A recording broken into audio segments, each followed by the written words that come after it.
আমাদের চিন্তা করা উচিত যে কোনো ভক্তের প্রতি আমি কি হিংসাপরায়ণ, কোনো ভক্তের প্রতি আমি কি অনেক ক্রোধান্বিত, কোনো বিষয়ে আমার কি অত্যাধিক লোভ, অর্থ সঞ্চয়ের প্রতি আমি কি বেশি মনোনিবেশ করছি? যদি উত্তর হয় হ্যাঁ, আমরা কিন্তু ভুল পথে যাচ্ছি।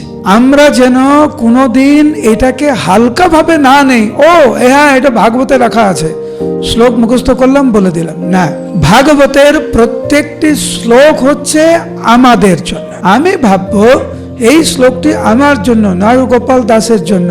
আমি ওইভাবেই চিন্তা করব যে কোনো ভক্তের প্রতি আমার যদি হিংসাপরায়ণ মনোভাব থাকে, হে প্রভু আমি এর থেকে উদ্ধার পেতে চাই, আমি আপনার আশীর্বাদ আপনার কৃপা আমি চাই, সত্যিকারের আমি এর থেকে উদ্ধার পেতে চাই। জড় জাগতিক লাভ পূজা প্রতিষ্ঠার জন্য আমার অত্যাধিক প্রয়াস।